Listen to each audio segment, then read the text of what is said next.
Good morning to you, Australia, on this Monday, the 21st of May. And the axe is about to fall at Qantas with 500 Victorian jobs on the line. We'll go live to Tullamarine in just a few minutes' time. Craig Thomson speaks out. He'll hit back at those brothel and credit card allegations in Parliament today. Our political heavyweights will preview the action after 7 right here on Breakfast. And live from the United States, Julia Gillard on her meetings with world leaders. When are our troops coming home from Afghanistan? It might be a while yet. Full details throughout the morning. And as Melbourne shivers through its coldest morning since last winter, another cold blast awaits the southeast with a lot of rain for the eastern seaboard too. Those details very shortly. Time now for a news hit, and we welcome the lovely Ron Wilson. Gath, good morning. Good morning, everyone. Well, it looks like Qantas workers at Melbourne's Tullamarine Airport are about to make a belly landing as the airline looks to scale back its maintenance operations. Breakfast reporter Ben Lewis has more details for us right now. Ben, how many jobs are likely to go? More importantly, when are we going to get confirmation of this? Ron, good morning to you. At least 400 heavy maintenance positions here at Tulla are under threat, and insiders are telling us that the announcement could be made as early as this morning. I just got off the phone to a Qantas PR spokesperson who issued a firm no comment, but it is no secret that the airline has been looking to cut costs in this area for some time in the past.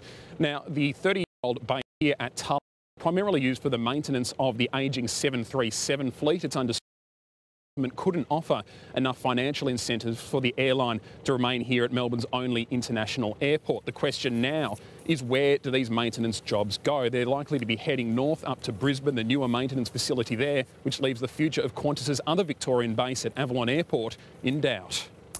Craig Thomson will make his eagerly awaited Please Explain speech to Parliament at lunchtime today. The embattled MP will deny he misspent hundreds of thousands of dollars during his time with the Health Services Union. It's also reported Thomson will challenge police to find evidence of the alleged fraud. Meantime, thousands of kilometres away, Afghanistan is dominating a NATO summit in Chicago. Later this morning, Prime Minister Julia Gillard will sign a partnership agreement with Afghan President Hamid Karzai. It'll commit Aussie assistance to the country after our troop pullout in 2014. Let's cross to Canberra and 10 political reporter Matt Moran for the latest. Matt, can we expect to hear from the Prime Minister this morning? Ron, we believe she's going to do a press conference at 7:20 this morning, so we'll cross live to her to get all the latest. Now, we understand she's obviously meeting world leaders to talk about Afghanistan and the progress made there and the transition.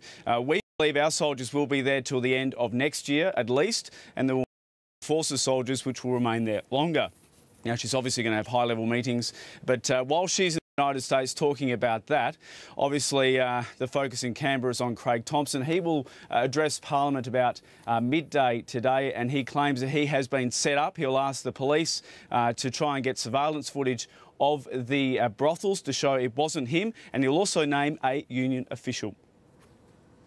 A car has exploded in Sydney South after a suspected firebomb attack. The vehicle was parked outside a unit block in the suburb of Sans Souci when it burst into flames. A van parked nearby was also damaged in the blast. Police have set up a crime scene and forensic teams are examining the destroyed car. A boat carrying 175 asylum seekers has been intercepted northwest of Christmas Island. The opposition the biggest arrival in more than 2 years and the 40th so far this year. The government says the problem won't go away until the coalition agrees with its proposal to process refugees in Malaysia. All the people on board the latest vessel were taken to Christmas Island for processing. Sport, and West Coast has regained top spot on the AFL ladder with a 30-point win over St Kilda.